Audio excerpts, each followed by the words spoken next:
반갑습니다. 안녕하세요. 우리는 하나님을 아버지라고 부르고 주를 깨끗한 마음으로 찾는 그리고 부르는 자들의 모임입니다. 언제나 하나님 앞에 그 마음이 신실해야 하는 그 태도, 그것이 우리의 힘으로 되지 않으면 많이 느낍니다. 그래서 오늘도 그 아버지 하나님 그리고 우리의 주님이신 예수님을 간절히 찾고 그분의 은혜를 받는 귀한 시간이 됐으면 합니다. 기도함으로 예배를 시작하겠습니다. 하나님 아버지 감사합니다. 우리의 부족함에도 늘 하나님이 그 아들 예수 그리스도를 보내셔서 우리를 죄에서 구원하시고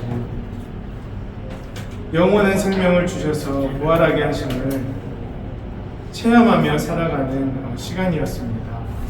하나님, 주님께서 우리와 함께 하심으로 우리가 소망과 기대를 가지며 이 험난한 인생을 살아갈 수 있음을 고백하며 오늘도 그 은혜가 우리 모두에게 있고 우리의 인생을 주관하시는 그리고 붙드시고 계신 하나님을 높여드리오니 이 시간 홀로 높임 받으시고 영광 받아 주옵소서. 예수님의 이름으로 기도합니다. 아멘.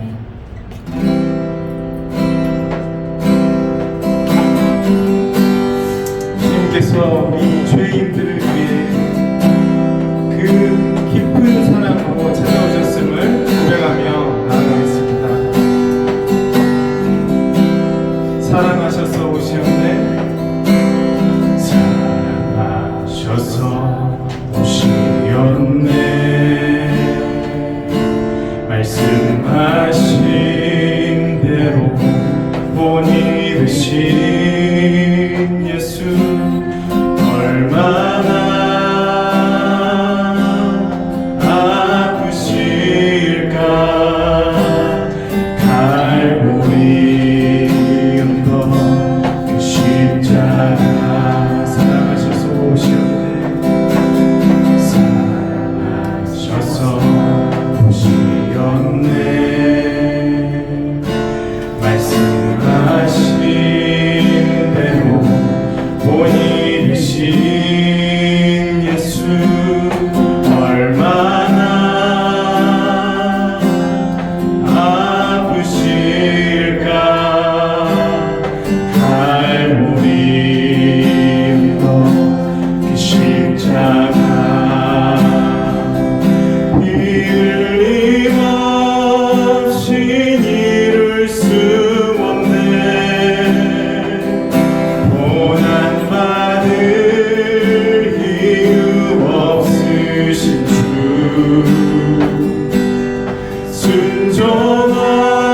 순종하셨네 그 십자가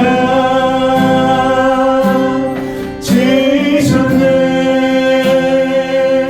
우리 위해 아버지의 뜻 이루소서.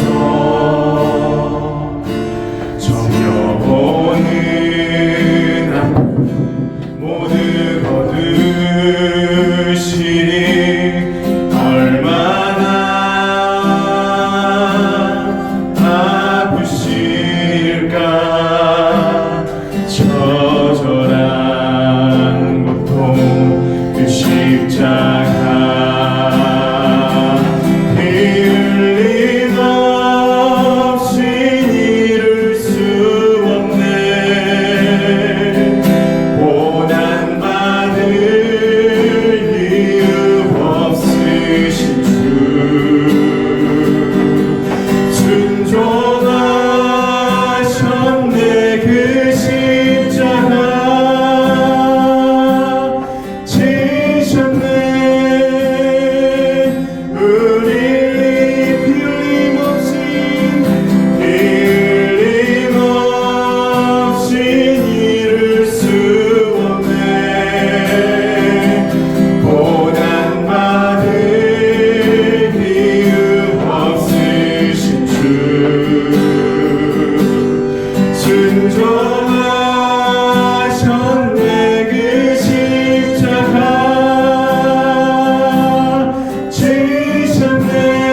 고난받을 이유 없으신 주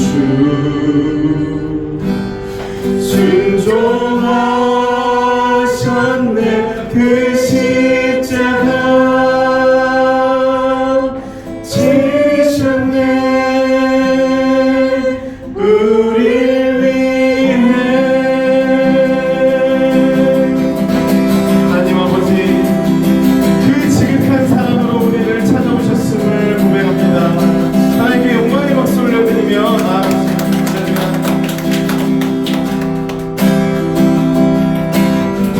지금 이 시간 우리의 이슬로 우리를 향한 하나님의 신실하심에 반응하며 우리도 하나님께 신실함으로 반응하겠다고 고백하며 나아가겠습니다. 내 이슬로 내 이슬로 하나님의 이름을 찬송하며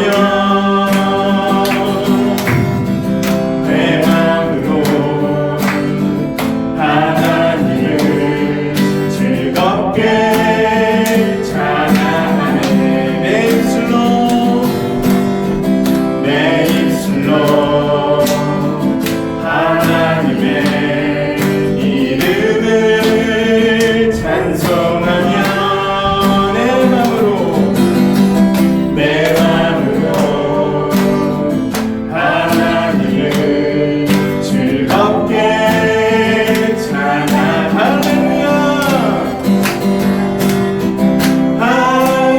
할렐루야 할렐루야 할렐루야 할렐루야 할렐루야 할렐루야 할렐루야 할렐루야 할렐루야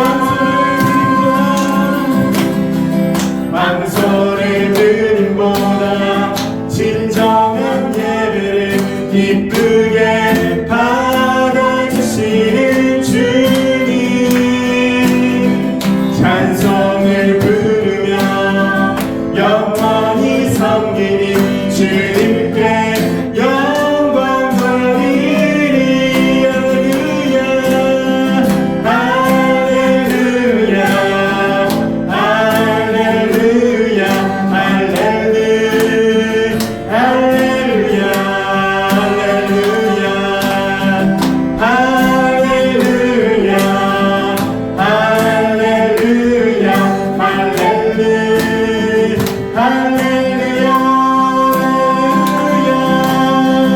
할렐루야 할렐루야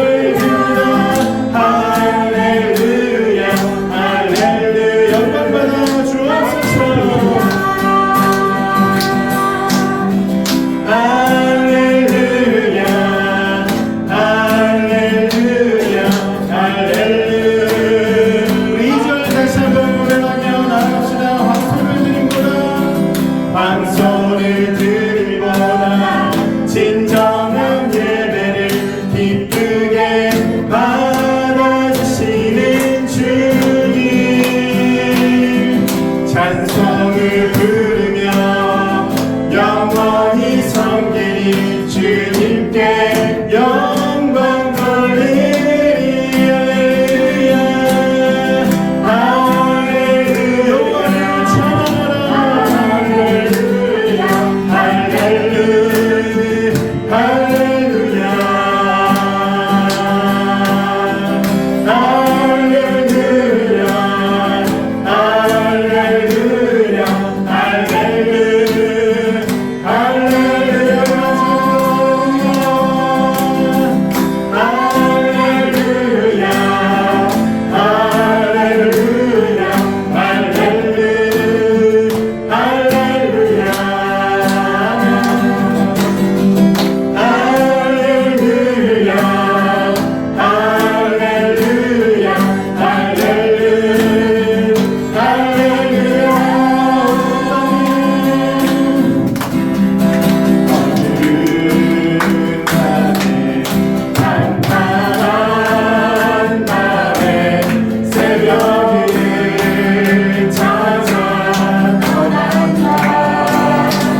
주의 이름으로 내 손 들려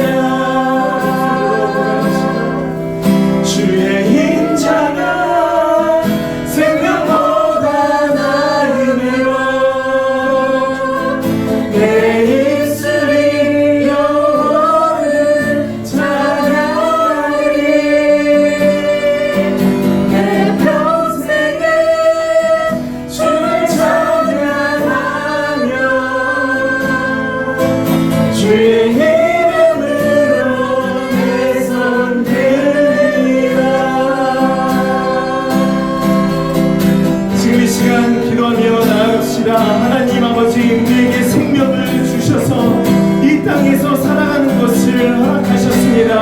하나님 아버지 생명이 우리에게 선한 것이 아니라 하나님 아버지 여호와 하나님께 났습니다. 하나님 우리에게 생명을 주신 하나님, 우리가 우리 죄로 말미암아 생명을 잃어버렸으나 다시 한번 예수 그리스도로 다시 우리에게 생명을 허락하신 하나님께 하나님 이 시간 간절히 나아가오니 하나님 우리가 드리는 예배 가운데 하나님의 말씀과 하나님과 교제하는 기도와 하나님을 높여드리는 찬양 가운데 아버지 은혜로 충만하게 채워 주옵소서. 하나님 말씀이 선포될 때 하나님 주의 말씀이 있는 그대로 우리에게 다가오게 하시고 그 말씀이 하나님 오늘 찬양 가사와 같이 우리의 생명이 되어서 아버지 우리의 삶 속에 생명력 있게 역사하는 놀라운 은혜로 아버지 인도하여 주옵소서. 하나님 오늘 말씀을 인도하는 김한나 전도사에게 성령 충만함을 주시고 그 성령 충만함으로 말미암아 하나님 주의 말씀이 온전히 선포되게 하시며 하나님 오직 하나님만이 드러나고 아버지 우리들은 감추어지는 그리고 우리들이 감추어지는 것과 동시에 우리들이 하나님의 영광으로 말미암아 우리도 밝게 빛나는 그런 놀라운 은혜가 가득한 예배되게 하여 주옵소서. 다 함께 이 기도 제목들을 가지고 간절히 기도하며 나아갑시다. 주여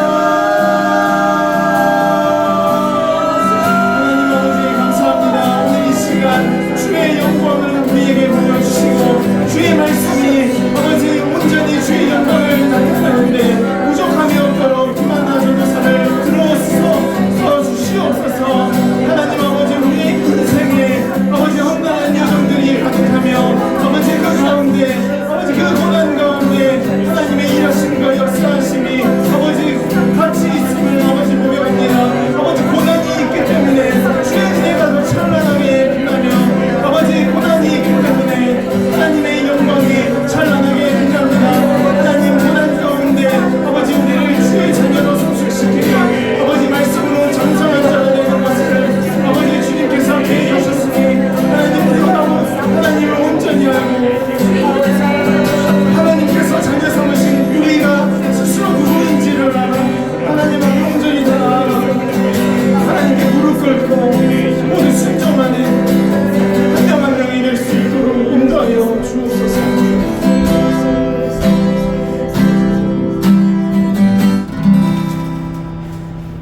사도신경 하시겠습니다. 전능하사 천지를 만드신 하나님 아버지를 내가 믿사오며 그 외아들 우리 주 예수 그리스도를 믿사오니 이는 성령으로 잉태하사 동정녀 마리아에게서 나시고 본디오 빌라도에게 고난을 받아사 십자가에 못 박혀 죽으시고 장차 3일 만에 죽은 자 가운데서 다시 살아나셨으며 하늘에 오르사 전능하신 하나님 우편에 앉아 계시다가 저로서 산자와 죽은 자를 심판하러 오시리라. 성령을 믿사오며 거룩한 공예와 성도가 서로 교통하는 것과 죄를 사하여 주시는 것과 몸이 다시 사는 것과 영원히 사는 것을 믿사옵나이다. 아멘.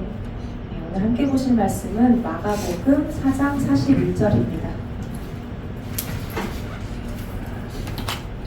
오늘 함께 보실 말씀은 마가복음 4장 41절입니다. 마가복음 4장 41절입니다.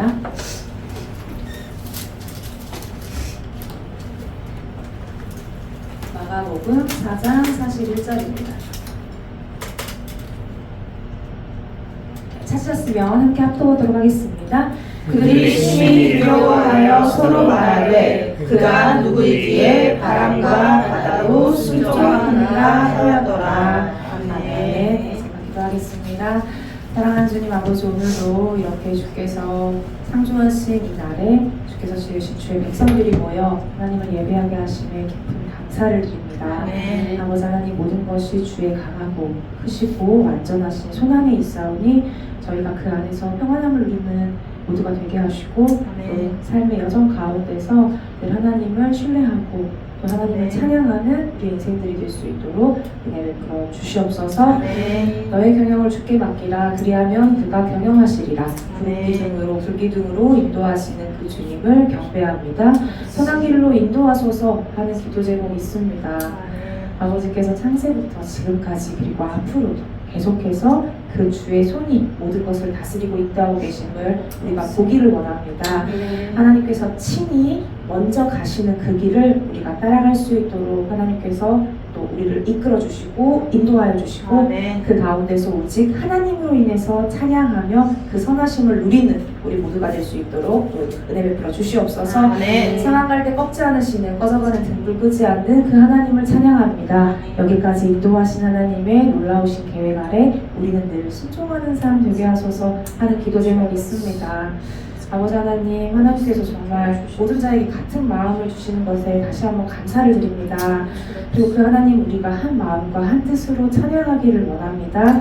그 놀라우신 계획을 우리가 비록 다 알지 못할지라도 그 시간 가운데서도 함께 하시는 하나님으로 인해 우리가 편안하게 하시고 또 하나님의 뜻에 늘 순종으로 화답하여서 그 온전한 기쁨을 누리는 우리 모두가 될 수 있도록 역사하여 주시옵소서.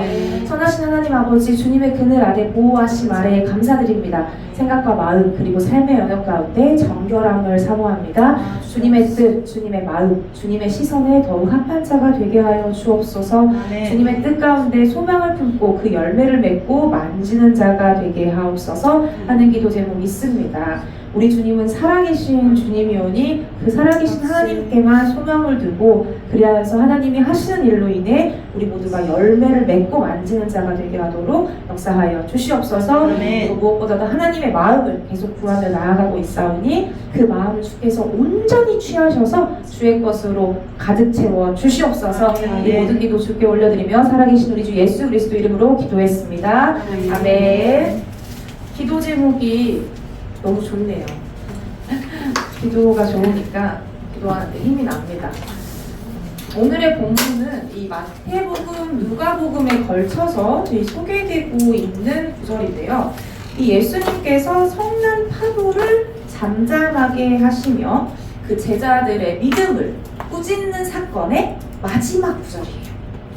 이게 4장의 마지막 구절인데 이 사건의 시작인 35절을 보시면요, 예수님께서 제자들에게 저편으로 건너가자고 명하시고 이 예수님과 제자들이 함께 배를 타고 가는데요, 큰 광풍이 일어나서 물이 배에 가득 차게 됩니다.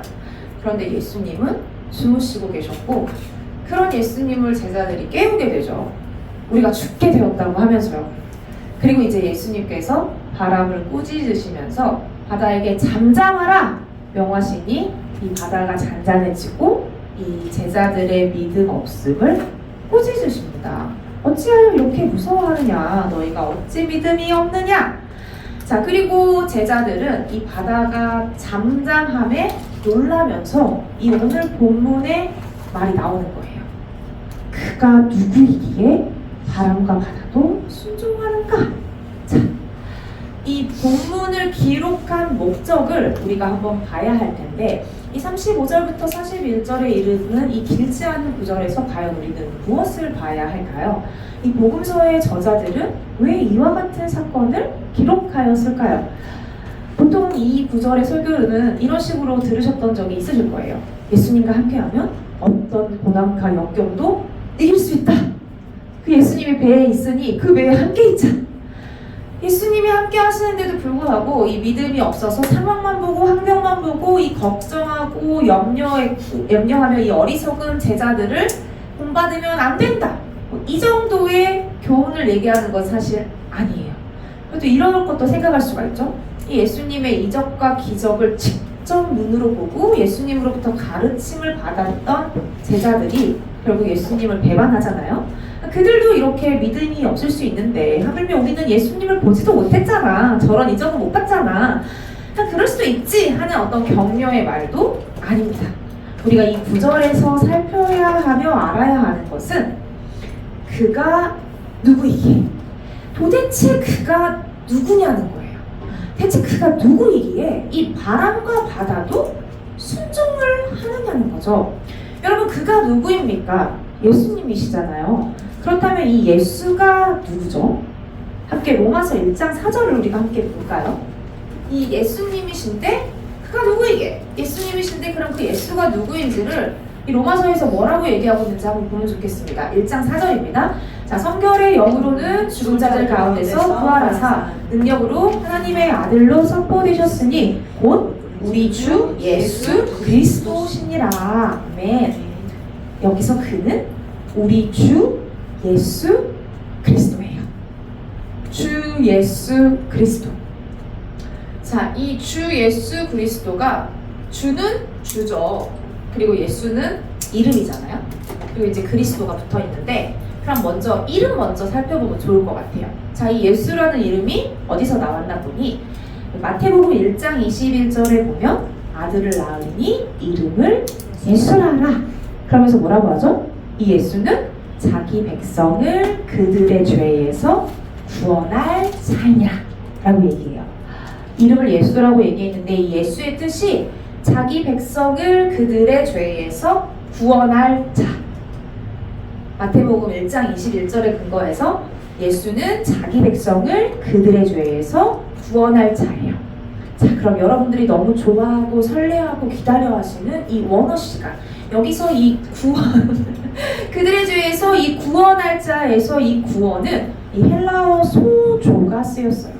소조가 이 그들의 죄에서 구원할 자의 구원이거든요. 근데 이 소조의 뜻을 우리가 보면 첫 번째가, 소조의 뜻은 구원하다예요. 구원으로 번역된 원어인 소조는 첫 번째 뜻이 구원하다. 근데 이 구원하다인데 그냥 구원하는 게 아니라 아주 심각한 위험에서 구원하다를 할 때 이 소조를 써요. 아주 심각한 위험에서 구원하다. 그러면 이 예수는 자기 백성을 그들의 죄에서, 이 아주 심각한 위험에서 구원하다는 거잖아요. 바로 이 심각한 위험이 뭘까요? 바로 죄죠. 요한복음 8장 21절에 다시 이르시되 내가 가리니 너희가 나를 찾다가 너희 죄 가운데서 죽겠고 내가 가는 곳에는 너희가 오지 못하리라 라는 말씀이 있거든요. 죄 가운데서 죽는 거예요. 이 죄만큼 심각한 위험이 없는 것입니다. 우리가 교통사고의 위험, 어떤 일의 위험, 많은 위험들이 있잖아요. 근데 그 중에 가장 심각한 위험은 바로 죄. 왜냐하면 이 죄는 이 죄 가운데서 우리를 죽게 만들기 때문이에요. 그리고 이 예수께서 가시는 곳에 우리를 가지 못하게 하는 게 바로 이 죄이기 때문에 아주 심각한 위험, 바로 이 죄에서 구원하는 것이 소조입니다. 우리의 죄는 아주 심각한 위험에 빠져있다. 이걸 기억하셔야 돼요. 이 소조의 두 번째 뜻은 지키다라는 뜻이 있습니다. 소조는 심각한 위험에서 구원하다 말고도 지키다라는 뜻이 있는데, 이 지키는 것도 그냥 지키는 게 아니라 끝까지 지키다, 이런 뜻이에요. 이 소조의 뜻은 지키는데 어떻게 지키냐면 끝까지 지킨다. 요한복음 10장 28절에 보니 내가 그들에게 영생을 주노니 영원히 멸망하지 아니할 것이요 또 그들을 내 손에서 빼앗을 자가 없느니라. 아멘. 이렇게 말씀하시거든요. 예수님께서 우리를 구원하셔서 우리에게 영생을 주는데, 그래서 이 영생이 우리를 영원히 멸망하지 않게 하는데 아무도 그분의 손에서 우리를 빼앗을 수 없다는 거예요. 끝까지 지킨다는 거예요. 우리 교리에서도 성도의 견인 부분에 해당한다고 생각을 할 수 있겠습니다. 이 예수님께서 우리를 끝까지 지키시는 것은 이 예수님께서 우리에게 베푸신 그 구원이라는 단어 의미 안에 같이 들었어요. 죄에서 우리를 구원할 뿐만이 아니라 아주 심각한 위험에서 우리를 구원할 뿐만이 아니라 우리를 끝까지 지키시는 거예요. 그리고 세 번째 소조의 뜻은 이익을 주다. 세 번째 뜻은 이익을 주다예요. 자, 그러면 이 예수님께서 우리에게 소조하신다는 것은 구원하시고 지키시고 이익을 주신다는 건데, 우리 예수님이 우리에게 어떤 이익을 주셨을까요? 당연히 죄사함이라는 가장 큰 이익을 주셨어요. 이 죄사함으로 인해 우리에게 영생을 주셨다고 방금 요한복음 10장 28절을 근거해서 말씀드렸잖아요. 근데 그 다음에 어떻게 되죠? 우리에게 영생을 주시면서 고아와 같은 우리를 자녀 삼아 주시잖아요. 그래서 우리가 이 하나님의 아들이라는 칭, 그것을 우리가 이 양자로서 그리스도의 자녀, 하나님의 자녀가 되는 이익을 얻게 되는 거예요. 그리고 우리의 필요한 공급을 제공해 주십니다. 그리고 새하늘과 새 땅을 주시죠. 디도서 2장 11절에 모든 사람에게 구원을 주시는 하나님의 은혜가 나타나, 이런 구절이 있어요. 이 하나님께서 베푸시는 구원에 은혜가 있다는 거예요. 하나님께서 우리에게 은혜도 주시죠. 그래서 제가 성경에서 하나님께서 우리에게 무엇을 주시는지에 대해서 좀 검색을 해봤는데, 그걸 제가 지금 나열을 해볼게요. 하나님께서 우리에게 뭘 주셨냐면 땅을 주시고 기업을 주시고 호흡을 주시고 영을 주시고 구원을 주시고 지혜를 주시고 줄인 자에게는 먹을 것을 주시고 능력을 주시고 생명을 주시고 승리를 주시고 안식을 주시고 양식을 주시고 억울함을 풀어주시고 상을 주시고 다니엘과 그 친구들에게는 학문을 주셨다라는 구절도 있거든요. 그리고 또 복을 주신다라고 이 성경 곳곳에 나와 있어요. 여호와께서 땅을 주시니, 여호와께서 기업을 주시니, 여호와께서 호흡을 주시니, 영을 주시니, 구원을 베푸시니, 지혜와 줄인 자에게 먹을 것, 즉 우리에게 필요한 모든 것, 어쩌면 우리가 필요한지도 몰랐던 것까지 하나님께서 우리에게 주신다는 것을 우리는 알고 있습니다. 자, 그러면 이 예수라는 이름, 자기 백성을 그들의 죄에서 구원할 자에서 이 구원, 이 이름 안에 이 자는 바로 너희를 죄에서 구원할 자다. 이 심각한 위험에서 구원할 자다. 그리고 너희를 끝까지 지킬 자다. 그리고 너희에게 이익을 주는 자다와 같은 완벽한 의미를 가진 이름이에요. 자, 이 예수가 헬라어로 쓰이는데 이 히브리어로 쓰일 때 여호수아로 쓰입니다. 이 여호수아가 히브리어인데 이 여호수아가 백성을 이끌고 가나안 땅에 들어가잖아요. 이렇게 구속사적인 관점에서 이 여호수아가 예수의 예표가 되어서 예수님께서 우리를 이끌고 천국에 가는 것과 같다. 이것을 의미해요. 여호수아가 백성을 이끌고 가나안에 들어간 인물인 것은 이 여호수아가 히브리어 표기로 여호수아인데 헬라어로 표기하면 예수거든요. 그래서 이 예수님께서 우리를 이끌고 천국에 데려가신다. 그래서 이 구속사적 의미로 보면 이 이름만 가지고도 그들의 역할과 의미를 우리가 알 수 있습니다. 우리가 알기로는 모세를 율법이라고 봅니다. 모세는 율법, 모세 닉고는 율법이에요. 우리는 이 율법으로는 구원을 얻을 수 없잖아요. 이 율법은 예수님께로 인도하는 몽학 선생이라는 거에 대해서 배웠어요. 율법으로 구원에 이루는 것이 아니라 바로 이 율법이 우리를 예수께로 인도하는 거죠. 이 모세가 이스라엘 백성들을 출애굽시키고 이 모세가 이스라엘 백성들을 데리고 그리고 그 다음 세대인 여호수아에게 넘기잖아요. 그리고 그 여호수아가 가나안 땅에 들어가는 거예요. 이 율법을 통해 우리는 죄인임을 깨닫습니다. 이 행위로는 완전한 의를 얻을 수 없다라는 것을 알게 돼요. 율법의 하나라도 어기면 다 어긴 거잖아요. 근데 이 율법을 통해서 이걸 지키고 이게 지금 614까지 우리가 다 지킨다 해서 막 그렇게 나를 막 학대하듯이 나를 막 엄격하게 하는 게 아니라 이 율법, 즉 행위로서는 우리는 완전한 의를 얻을 수 없구나. 그걸 알게 해준다는 거예요. 그러면 할 수 없네? 좌절하라고 알려주는 건가요? 아니라는 거예요.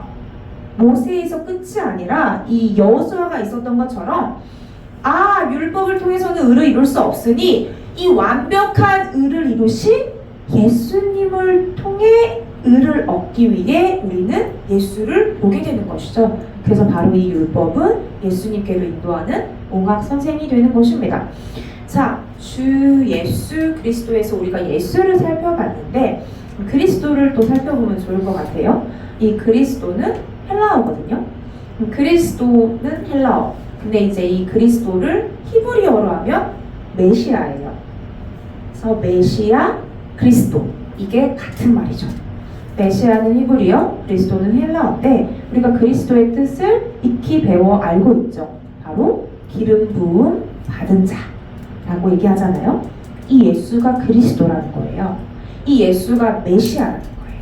이 예수가 기름 부음 받은 자라는 건데 그럼 우리 예수님이 언제 기름 부음을 받으셨나 하고 봤더니 마태복음 3장 16절에 예수께서 세례를 받으시고 곧 물에서 올라오실새 하늘이 열리고 하나님의 성령이 비둘기같이 내려 자기 위에 임하심을 보시더니 이때 성령으로 기름 부음을 받으시거든요. 근데 이 구약 시대에 기름 부음을 받았던 세 부류의 사람들이 있습니다. 바로 왕과 제사장과 선지자예요. 왕과 제사장과 선지자가 기름 부음 받은 자인데 바로 이 주 예수 그리스도의 그리스도가 기름 부음 받은 자다. 그러면 우리 예수님이 왕 되시고 제사장 되시고 선지자가 되신다. 자, 히브리서 9장 11절에서 13절입니다. 그리스도께서는 장래 좋은 일의 대제사장으로 오사 손으로 짓지 아니한 것 곧 이 창조에 속하지 아니한 더 크고 온전한 장막으로 말미암아 염소와 송아지의 피로 하지 아니하고 오직 자기의 피로 영원한 속죄를 이루사 단번에 성소에 들어가셨느니라. 염소와 황소의 피와 및 암송아지의 죄를 부정한 자에게 뿌려 그 육체를 정결하게 하여 거룩하게 하거든. 이런 구절이 있어요. 우리 그리스도께서 우리 주 예수께서 예수 그리스도잖아요. 장래의 좋은 일의 대제사장이 되신다는 거예요. 우리 예수님께서 제사장인데 근데 기존의 제사장들은 계속해서 제물로 제사를 했어야 됐어요. 그런데 우리 예수님은 대제사장이 되셔서 영원한 속죄를 이루사 단번에 성소에 들어가셨다. 우리 예수님께서 이렇게 대제사장의 역할을 감당하시고요. 이 부활하신 예수님께서 이 성소에 들어가셔서 왕과 제사장과 선지자의 사역을 감당하고 계신 거예요. 제사장이셔서 이 예수님의 중보로 하나님께 나아가고 이 선지자로서 설교를 통해 말씀을 통해 주변 사람들을 통해 환경을 통해 이 성령의 감동으로 지금도 말씀하고 계신 거예요. 그리고 여전히 만물의 왕이셔서 직접 이 땅을 통치하고 다스리고 계십니다. 여기서 저희가 좀 추가적으로 살펴보고 싶었던 것은 이 예수님의 중보에 대한 부분인데요. 저희가 이제 엄격하게 단어를 정말 명확하게 구분해서 쓰자면 우리가 함께 기도하는 것을 남을 위해 기도해 주는 것을 중보 기도라고 하는데 이걸 조금 엄격하게 사용하면 중보 기도는 예수님께서 하시는 거고 저희는 합심 기도를 한다고 이제 얘기를 하잖아요. 그래서 이 중보하다를 좀 찾아봤어요. 이 중보하다의 원어가 되게 어려운데 휘페렌팅카노라는 단어거든요. 휘페렌팅카노라는 헬라어인데 이 휘페렌팅카노가 바로 중보하다, 중재하다라는 뜻이에요. 이 하나님의 중보와 사람의 기도를 대조하고 있는 거거든요.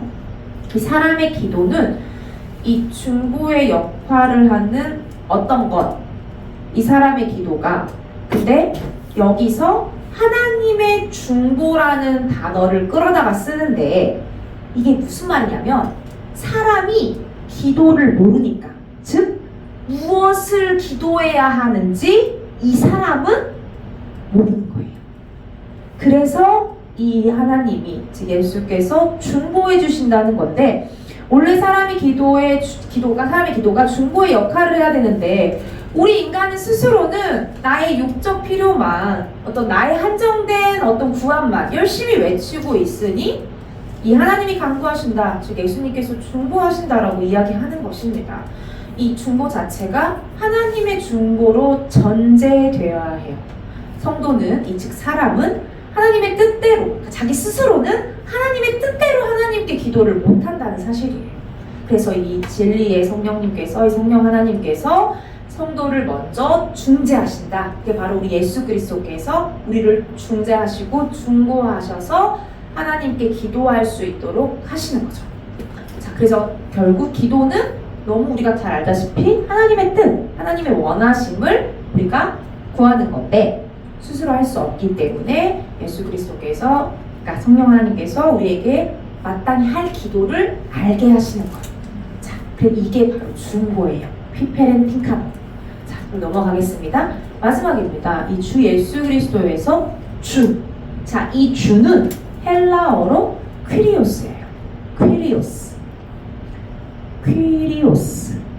이 헬라어로 퀴리오스는 주인이라는 뜻이거든요. 근데 이 히브리어로 쓰여 있는 구약 성경을 헬라어로 바꾼 게 70인 여건이라고 저희가 배웠는데, 이 구약 성경에서 여호와라는 단어가 쓰여진 곳을 이 헬라어로 번역할 때 퀴리오스를 썼어요. 구약에서 여호와를 나타낸 걸 신약에 와서 헬라어로 번역을 할 때 이 여호와를 퀴리오스라고 했다는 거예요. 퀴리오스가 주인데 그러면 여호와가 주라는 거죠. 근데 우리 예수가 누구라고요? 주 예수 그리스도라는 거죠. 이 히브리인들은 십계명에 의해서 하나님의 이름을 망령되이 일컫지 않기 위해서 여호와라는 단어 대신 아도나이라고 불렀잖아요. 그런데 이 아도나이 역시 퀴리오스라고 번역이 되어 있는 거예요. 우리 주 예수 그리스도라는 것은 우리 주님 바로 예수님이 여호와 하나님이라는 것입니다. 그래서 이 주라는 뜻은 주인인데 바로 그 의미는 이 예수는 주는 여호와 하나님이시다. 그리고 주의 두 번째 뜻입니다. 주인이라는 뜻 외에 두 번째 뜻은 통치자라는 뜻이 이 퀴리오스예요. 이 퀴리오스가 주인이라는 뜻 외에 통치자라는 뜻인데, 빌립보서 2장 9절에서 11절 보니 이러므로 하나님이 그를 지극히 높여 모든 이름 위에 뛰어난 이름을 주사 하늘에 있는 자와 땅에 있는 자들과 땅 아래에 있는 자들로 모든 무릎을 예수의 이름에 꿇게 하시고 모든 입으로 예수 그리스도를 주라 시인하여 하나님 아버지께 영광을 돌리게 하셨느니라 라고 말하고 있거든요. 이 성경에서 그냥 예수님을 설명하는 한 단어만이 아니라 이런 성경의 내용들이 계속해서 연결되어져서 더 구체적으로 알려주고 있는 것을 우리가 볼 수 있습니다. 예수 그리스도를 주라 시인하여 하나님께 영광을 돌리게 하셨다는 거예요. 이 모든 이름으로 모든 입으로 예수 그리스도를 주라 시인하는 것입니다.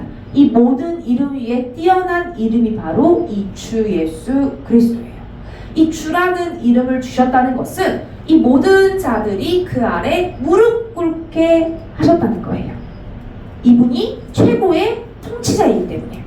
그래서 우리는 그 아래서 마땅히 순종을 해야 하게 되는 것이죠. 이 퀴리오스는 바로 우리의 통치자라는 뜻이고, 이제 마지막 뜻이 첫 번째가 저희가 마지막이 주인인데, 첫 번째는 여호와를 주라고 하였다. 첫 번째가 여호와라는 뜻이고요. 세 번째가 이제 주인이라는 뜻입니다. 이 주인은 디모데전서 2장 6절에 보면 그가 모든 사람을 위하여 자기를 대속물로 주셨으니 기약이 이르러 주신 증거니라, 이런 구절이 있거든요. 예수께서 모든 사람을 위해서 자기를 대속물로 주셨대요. 이 대속물이라는 것은 이 석방금과 같은 건데, 즉 해방시키기 위해서 주는 돈이거든요.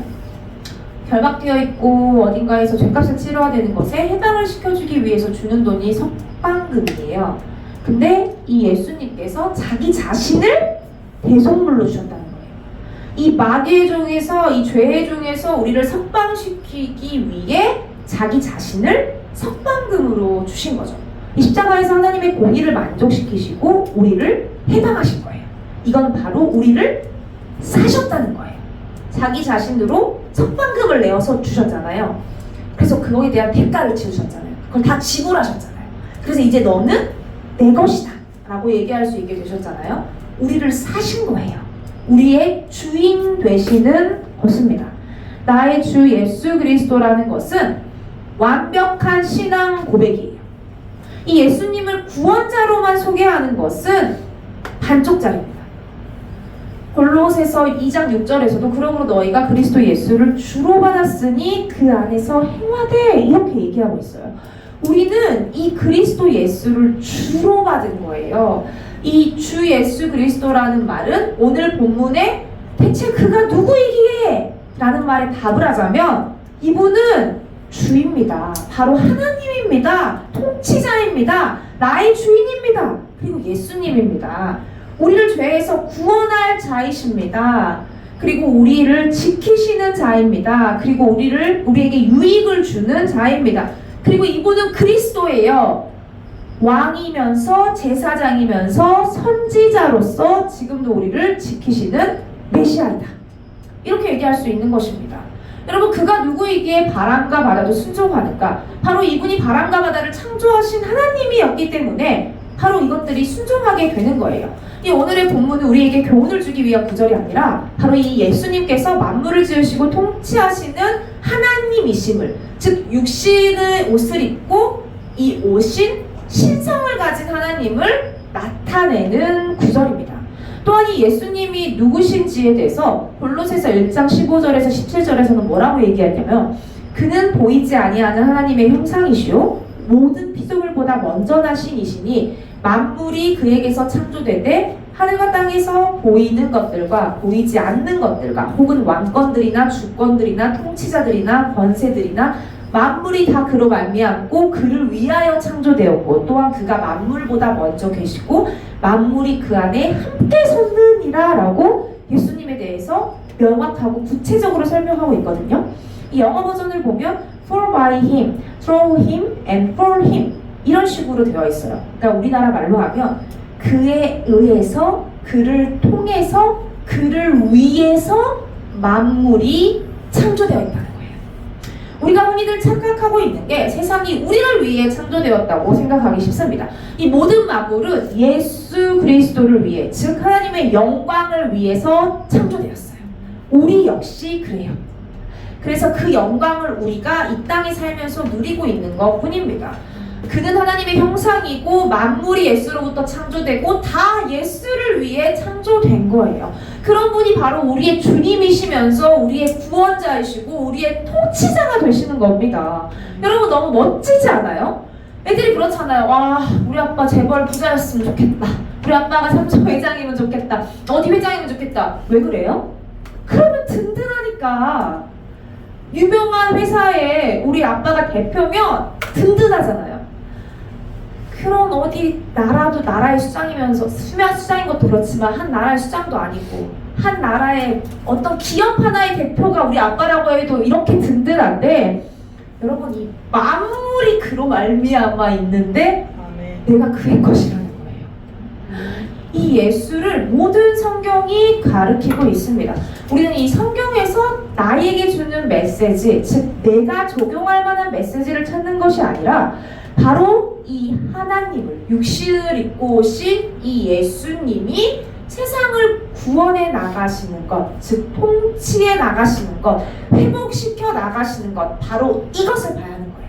제가 말씀드렸잖아요. 저번 주 우리 이스라엘 하면서 하나님께서 역사를 어떻게 이끌어 나가시는지를 보는 거라고 했잖아요. 여러분, 이 오늘 본문 핵심을 보자면 그가 누구이기에 바람과 파도도 순종하는가 했거든요. 그가 주인이기 때문에 이 바람과 파도가 순종했다는 것을 우리에게 알려주고 있습니다. 그런데 우리는 왜 예수님을 나의 주인으로 모신다면서 순종하지 못할까요? 믿음이 없어서일까요? 혹은 바람과 파도가 우리보다 믿음이 좋아서일까요? 아니죠. 이 오늘 본문에 따르면 우리는 그가 누구인지 모르기 때문이라는 결론을 도출할 수 있습니다. 우리는 아직도 지극히 나에게 초점이 맞추어져서 나를 위해 신앙생활을 하는 것은 아닐까 고민을 해봐야 합니다. 우리가 사람들과 관계 안에서 일적으로 개인적으로 대화를 하다 보면 이 모든 대화의 초점이 자기 중심적인 사람들이 있습니다. 그 사람들이 하는 행동이 배려가 없는 것도 아니고 이기적인 것도 아니에요. 근데 꾸준히 관계하면서 이런저런 대화를 하다 보니까 대화의 반응이나 초점이 늘 자기에게 맞춰져 있어서 이 상대방의 의도를 왜곡하기도 하고 상대방의 상태를 전혀 공감하지 못하기도 합니다. 그런 사람도 있지만 내가 그럴 때도 있어요. 상대방은 제 얘기를 한 건 아닌데 저는 제 얘기를 했다고 생각하는 경우가 저도 있는 거예요. 누구에게나 그럴 수 있잖아요. 우리가 그렇게 이기적인 사람이 아님에도 불구하고 어떤 순간에 어떤 대화 가운데 한 번쯤 혹은 간혹 어쩌면 자주 자기중심적으로 생각을 할 때가 많이 있습니다. 우리는 왜 성경을 읽고 왜 헌금을 하고 무엇을 위해 구제하고 무엇을 위해 헌신을 해야 할까요? 결국 나의 유익을 위함은 아닌지 우리가 종교적 선행에 머물고 있지는 않은지 늘 두렵고 떨림으로 살펴야 할 것입니다. 이 예수로 살고 예수로 죽는 참된 그리스도인이 아니라 나에게 필요한 대로 나에게 유익한 대로 예수를 이용하고 있는 것은 아닌지 생각해 봐야 하는 거예요. 여러분 이 순종의 비결, 즉 우리가 예수를 어떻게 생각하고 있느냐를 가장 확인하기 좋은 방법은 하나님의 말씀에 우리가 순종을 하느냐 못하느냐를 보면 알 수 있습니다. 이 봉사는 나를 위해서도 충분히 할 수 있어요. 제가 바로 그런 성향을 가진 사람이거든요. 내가 좀 힘들어도 남을 도와주는 게 내 기쁨인 거예요. 근데 남들이 보기에 이타적인 것 뿐이지. 근데 그 중심에 나의 만족을 위해 있었다면 비록 봉사일지라도 이기적일 수 있는 거죠.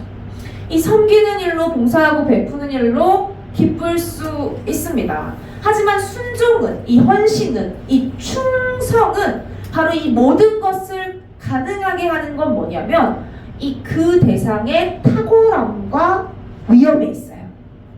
순종과 헌신과 충성, 참된 순종과 참된 헌신과 참된 순종을 가능하게 하는 것은 이 대상의 탁월함과 위험에서 나온다. 물론 우리는 모두에게 배울 수 있습니다. 하지만 여러분 길 가던 거지의 말에 순종할 수 있는 사람이 많이 있을까요? 우리는 이성적으로 누구의 말에 순종을 할까요? 어린아이의 말보다 나보다 어른이거나 혹은 그 분야에 더 많이 알고 있는 전문가라든지 아니면 권위 있는 사람의 말에 더 귀를 기울이고 순종하죠. 선생님이라도 교수님이라도 어떤 유명한 사람이라도 또 그 사람이 내게 영향을 미치거나 권위를 갖지 못하면 그 말은 또 의미가 없어요. 그 사람이 아무리 유명해도 나한테 전혀 영향이 없으면 그냥 아이들 말장난과 다를 게 없는 거예요. 여러분 그렇게 박식하거나 똑똑한 사람이 아닐지라도 내게 중요하거나 내게 위대한 존재라면 우리는 그의 말에 순종할 수 있습니다. 그에게 헌신할 수도 있고 충성할 수 있어요. 순종을 가능하게 하는 것, 여기서 가장 중요한 것은 그 순종의 대상을 바로 아는 거에 있습니다. 이 순종의 힘은 내가 순종하려고 하는 의지에서 나오는 것이 아니라 그 순종의 대상이 어떤 분인지 알 때, 그분이 누구인지 알 때 순종을 요구하지 않아도 자연스럽게 순종하게 되는 거예요.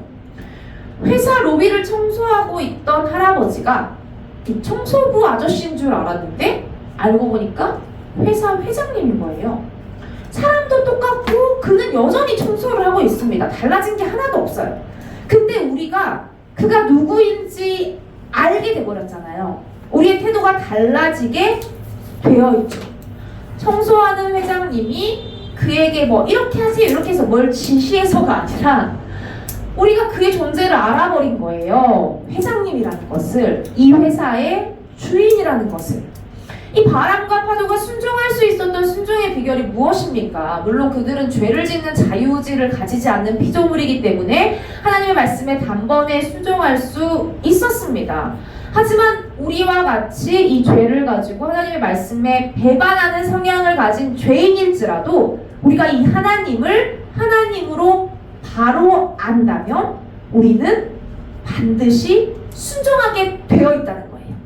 노력해서 하는 게 아니에요. 이 순종의 비결은 하나님을 하나님으로 아는 것이죠. 그분의 탁월함과 그분의 위엄과 그분의 높으심과 그분의 크심과 그분의 이 위대하심을 아는 것에 있습니다. 우리가 하나님을 늘 이야기하면서 이 정작 그분에 대해 얼마나 알고 있는지 진짜 진지하게 면밀히 살펴봐야 합니다. 이런 스토리 들으신 적 있죠? 말기 환자를 두고 교인 전부가 가서 통성으로 막 기도하고 나왔어요. 하나님 이 사람을 이렇게 살려주시고 하나님께서 고치실 수 믿습니다. 다 정신 뜨겁게 기도해서 하나님 일하시면 이 뭐 아무것도 아닙니다. 다시 기도하고 딱 나오면서 그렇게 얘기하잖아요. 그 집 현관문을 나서기도 전에 신발을 신으면서 어렵겠지? 뭐 이런 말을 한다는 일화를 제가 들은 적이 있는데요. 이 능치 못하심이 없는 하나님을 이야기하면서 정작 그런 하나님을 경험해 본 적도 또 경험할 여지조차 두고 있지 않은 우리를 볼 때가 있습니다. 네, 제가 오늘 사실 본문을 좀 읽으면서 아침에 배에 이렇게 풍랑이 불어가지고 배가 흔들리고 이렇게 물이 배에 다 찼잖아요. 그러면 정말 위급한 상황이잖아요. 이대로 가라앉아서 죽을 수 있겠다. 제가 이 말씀을 준비할 때는 그 본문을 앞에를 읽어보면서 이렇게 막 버스 찾으면서 막 이렇게 했는데 이 설교를 하려고 방금 읽으면서 딱 어제 저의 상황이 그 배에 있는 사람이었거든요. 제가 뭐 이 이야기를 다 할 수는 없지만 분명히 하나님께서 하나님의 때에 하나님의 방법으로 해결하실 거라는 걸 저는 너무 잘 알고 있어요. 맹목적 믿음이 아니라 늘 그래오셨기 때문에 이미 경험한 것에 근거해서 알고 있고 설령 이번에 그렇게 하시지 않으시더라도 하나님이 나를 멸망하게 우리 부부를 힘들게 하시려고가 아니라 그보다 어떤 뜻이 있겠지 이것도 다 알아요. 그래서 이 시간이 정한 시간이 지나가면 무릎을 탁 치면서 이러려고 그랬구나 아니면 이렇게 준비해 놓으셨구나 이걸 알면서도 그 시간이 오기 전까지 마치 차곡차곡 물이 이 배에 쌓이고 있는 것처럼 막상 그 물이 쌓이고 있는 나는 괴로운 건 여전한 거예요. 그렇다고 제가 막 절망하고 좌절하고 소망을 잃고 막 야 모르겠다 나 이제 모르겠어 뭐 이렇게 하진 않았어요. 근데 이 안에서 하나님께서 어떻게 하실 수 있는지를 또 보고 기다리고 했는데 근데 저는 알죠. 제 속에 저의 진실된 저의 마음을 저는 알잖아요. 물론 그런 것들을 표현 사람한테 표현도 했고 신뢰하지 못해서가 아니라 당장 그 물을 견딜 수 있는 힘이 저한테 아직 없는 거예요. 하나님께서 여기 계시니 예수님께서 여기 계시니 바로 나를 여기서 구하실 수 있다는 걸 너무 잘 알아요. 그걸 몰라서가 아니에요. 근데 지금 당장 내 목까지 차오르는 이 물을 저는 견딜 수가 없는 것이죠. 그래서 제가 너무 슬펐냐 이게 해결돼서 아직 다 해결되지도 않았거든요. 근데 이걸 보면서 그래서 예수가 필요하구나. 그 예수를 믿고 알고 너무 경험해서 알아요. 그걸 걱정하는 게 아니에요. 그걸 알면서도 당장 이 위기에 있는 나는 이거를 견딜 힘이 하나도 없는 거예요. 소망을 잃어서도 아니에요. 믿음이 낮아져서 없어져서도 아니에요. 똑같아요. 근데 우리는 이걸 견딜 힘이 없다는 거죠. 근데 우리 주님께서 그런 우리를 끝까지 지키신다는 거예요. 여러분 어떤 전도사님과 제가 이야기를 하는데 제가 어떤 상황에서 하나님이 하시는 일을 보려고 기다립니다 이런 얘기를 했었어요. 그때 당시에는 뭐 제가 뭔가를 액션도 취할 수 없는 상황이어가지고 어떤 대비도 할 수 없는 상황이어서 그냥 그렇게 기다려야 되는 상황이었어요. 근데 갑자기 그분이 저한테 하나님이 누구를 통해서 일하십니까? 이렇게 딱 물으시는 거예요. 그래서 하나님은 누구를 통하지 않고도 일하시는데요. 제가 딱 그랬거든요. 아니 안 보이는 하나님이 어떻게 일해요 전도사님. 바로 전도사님을 통해서 일하시고 나를 통해 일하시고 사람을 통해 일하시지 딱 이렇게 말씀하셨는데 맞거든요. 이 하나님은 사람을 들어 쓰셔서 이 하나님의 일을 하세요. 물론 돌멩이 하나를 가지고도 이 내가 할 수 있는 일보다 훨씬 큰 일, 즉 사람을 통하지 않고서도 얼마든지 하실 수 있지만 이 우리를 사랑하셔서 우리를 그 영광에 참여시켜 주시는 거잖아요. 하지만 우리가 너무 이 사람을 통해서 하시지 이 사람에 집중하면 친히 그 일을 행하시는 하나님을 간과할 수도 있게 됩니다. 실제로 성령 하나님께서 이 사람을 사용하지 않으시고 또 직접 하시는 일들을 우리가 보고 나면 우리를 참여시키셔서 하시는 일, 통상 이 사람들이 사람을 통해 하셨다고 하는 일들은 정말 아무것도 아니라는 것을 깨달아서 우리는 다시 한번 하나님의 높으심과 위대하심을 찬양하게 되며 이 인간의 보잘것없음을, 이 먼지와 같은 존재임을 다시금 깨닫게 되는 거예요. 그럼에도 하나님은 우리를 그 위대한 일에 구경자로 두지 않으시고 그 일에 참여시켜 주시는 것이죠. 이 나를 통해서에 집중하면 이 사람들은 쉽게 그래 내가 아니면 안 되지 여기서 누군가가 나서줘야지 이런 착각에 빠지게 됩니다. 이 복음을 전했어요. 사람들은 나를 통해 복음이 전해지고 그가 구원을 들었다고 하는데요. 하지만 엄격하게 말하자면 하나님은 누구를 통해서 일하시지 않으세요. 이게 말장난 같지만 정말 중요하거든요. 우리는 포커스를 잘못 맞춰서 오해하거나 착각하기 십상이니까 늘 신중해야 하는 것입니다. 그래서 저는 과감하게 이 하나님이 하시는 일에 우리를 긍휼히 여기셔서 우리를 참여시켜 주시는 것뿐이지, 이 하나님은 우리와 같은 민물을 통하지 않고도 하나님의 일을 해나가신다라고 말할 수 있겠습니다. 저 바위를 들어서 우리가 하는 일보다 더 크신 일을 하실 수 있는 하나님이심을 알아야 해요. 심지어 그 바위마저 사용하지 않고도 이 말씀만 가지고도 세계를 창조하시고 또한 세계를 끝내실 수도 있는 분임을 우리가 알아야 합니다. 여러분, 왜 순종하지 못할까요? 왜 헌신하지 못할까요? 이 하나님을 하나님으로 알지 못하기 때문입니다. 아직 그분의 탁월함에 매료되지 못하기 때문입니다. 그분의 위대하심을 깨닫지 못했기 때문이에요. 우리는 여호와를 알라, 힘써 알라, 이 하나님을 더 알아야 해요. 하나님을 하나님으로 알아야 하는 것입니다.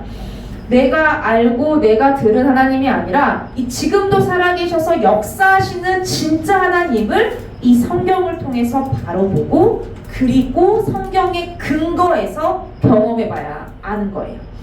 여러분, 아까 주라는 단어를 설명하면서 이 히브리인들은 여호와의 이름을 망령되이 일컫지 않기 위해서 아도나이라고 불렀다고 했잖아요. 그렇게 여호와의 성호를 귀하게 여긴 거예요. 이름조차 부를 수 없었던 거예요. 근데 여러분, 우리는 어떤가요? 이 인터넷상에 이 영어로 아무 때나 쓰잖아요. 예수님의 이름을. 그게 마치 엄마 하는 것처럼 이 모든 이름 위에 뛰어난 이름을 우리는 어떻게 대하고 있을까요? 이 예수의 이름을 무슨 부적처럼 주문처럼 사용하지 않는 우리가 되었으면 좋겠어요. 이 예수가 누구인지, 하나님이 누구인지 바로 알아서 예수를 예수답게, 하나님을 하나님답게 그렇게 대하는 우리가 되면 좋겠습니다. 여러분, 순종하는 게 참 힘들죠. 이 하나님의 말씀을 준행하기가 어렵게 느껴집니다. 이 용서하기도, 불평불만하지 않는 것도, 예배를 생명처럼 여기는 것도 어려워요. 저도 그렇습니다. 왜요? 하나님을 아직도 그렇게 안다면서, 힘써 알려고 한다면서 제대로 모르니까 그런 거예요. 제가 정말 제대로 다 알았다면 이 물이 제 머리까지 찼어도 그냥 이렇게 웃고 있었을지도 몰라요. 그래도 나를 죽이시지 않으리라. 아니면 이대로 죽으면 그래, 이대로 죽는 거지. 그랬을지 몰라요. 여러분, 그렇기 때문에 우리는 어떻게 해야 할까요? 기도의 자리로, 예배의 자리로 계속해서 나아가야 되는 거예요. 집중해야 되는 거예요. 하나님이 어디서 일하고 계시는지. 여러분, 하나님이 바로 여기서 일하고 계세요. 이 풀 아바 워십에서 일하고 계세요. 여러분들이 여기 오셨잖아요. 우리가 뭐라고 기도해야 될까요? 순종하게 해달라고 기도해야 될까요? 하나님, 저 제발 불평불만 안 하게 해달라고 기도해야 될까요? 그에 앞서서, 그렇죠, 하나님 되심을 더 알게 해주세요. 하나님의 탁월하심과 위대하심을 더 알게 해주세요. 하나님의 거룩하심과 공의로운 성품을 제게 더 나타내주세요. 그래서 우리가 이 하나님을, 우리를 구원하시고 치료하시고 지키시고 통치하시고 이 주인 되신 그분을 바로 알게 되어서 그분 앞에서 나의 미련함을 보고, 나의 추악함을 보고, 나의 보잘것없음을 보고, 그래서 두렵고 떨림으로 이 죄를 미워하고 은혜를 사모하게 되어 이 하나님을 사모하며 살아가게 해주세요 라고 기도하는 거예요. 바로 이런 기도가 우리를 하나님을 경외하는 자리로 이끌 것입니다. 그분의 위엄 앞에서 다른 말이 필요 없이 하지 말라고 해도 절대 순종을 하게 만들어줄 거예요. 너무 확실하면 모두가 만류해도 해야죠. 우리에게 그런 순종을 할 수 있는 힘이 바로 하나님을 아는 것에 있는 거예요. 절망 가운데서 이름을 높이 부를 수밖에 없는 거예요. 이 절망이 하나님에게 있어서 아무것도 아니라는 걸 내가 너무 잘 아니, 물이 10가지 차올라도 하나님을 높여드릴 수 있게 되는 것이죠. 이렇게 하나님 되심을 바로 알고 나면 이 매일의 삶의 이 성경의 역사들이 내 삶에 실제로 일어나는 기적을 보게 되는 것입니다. 홍해가 갈라지는 기적이 아니라 물이 변하여 포도주가 되는 기적이 아니라 이 자유의지를 악용해서 죄를 위해 사용하고 하나님을 거절할 수 있는 우리가 이 하나님의 존재 자체에 압도되어서 이 세상의 한계를 뛰어넘어 영원함을 바라보는 기적을 사는 거예요. 이 하나님의 형상이 회복되어지는 이 고통을 수반하는 변화를 기쁘게 선택하는 놀라운 기적을 보게 되는 것입니다. 여러분, 참된 기적이 바로 여기 있어요. 이 하나님이 하나님이심을 알 때 그 위엄과 탁월함과 거룩함을 깨달아 이 나의 죄악을 깨닫게 되고 회개하고 중생하는 이 놀라운 구원의 역사가 시작됩니다. 여러분, 이 실수나 복잡함 그리고 어떤 문제, 의도치 않은 막힘이 늘 밀접해 있는 우리 인생에서 이 사건을 사건대로만 바라보고 우리는 좌절하기가 쉽습니다. 무너지기가 쉬워요. 그럼에도 우리는 결코 멸망하지 않을 거라는 것. 그래서 하나님을 기대하고 소망할 수 있는 그 놀라운 삶을 우리 모두가 살게 되기를 축복합니다. 여러분, 이 구원이 소절하고 있잖아요. 이 구원할 자라고 하는 이 단어가 건지는 자, 영적 장수, 항해의 선장이라는 뜻이 또 같이 있거든요. 우리 예수님께서 우리를 건지실 거예요. 지금의 위기에서, 지금의 어려움에서 짧은 순간일지라도 내 마음 가운데 미움이 일고 불편함이 있는 그런 순간에서도 우리를 건지실 거고, 영적 장수가 되어서 우리가 성령 충만하여서 영적인 군사가 되도록 우리를 이끌어 주실 것입니다. 그리고 이 망망대해 같은 세상에서 이 항해의 선장이 되셔가지고 우리를 새하늘과 새 땅까지 인도해 주실 것입니다. 이 예수 그리스도를 바로 알아서 우리의 삶을 건지시고 지키시고 인도하시는 우리 하나님으로 인해 우리 삶에 기쁨이 넘치기를 축복합니다. 제가 기도하겠습니다. 사랑하는 주님 아버지, 오늘 말씀을 통하여서 우리 주 예수 그리스도가 누구이신지에 대해 배웠습니다. 하나님, 우리는 너무 힘이 듭니다. 순종하는 것도 힘이 들고 어떻게 해야 되는지에 대해서 너무 잘 알고 있지만 그것을 살아내는 데에 여전히 그럴 힘이, 그럴 능력이, 그럴 실력이 없다는 것을 매번 깨닫습니다. 하나님, 그런 삶의 과정 가운데서도 우리가 좌절하고 절망하는 것이 아니라 결코 우리가 망하지 않을 것이니 그 주 예수 그리스도를 바로 알아서 우리가 자동으로 자연스럽게 적극적으로 주의 말씀에 순종하여서 그 말씀에 열매를 맺는 삶을 살도록 축복하여 주시옵소서. 살아계신 우리 주 예수 그리스도 이름으로 기도했습니다. 아멘.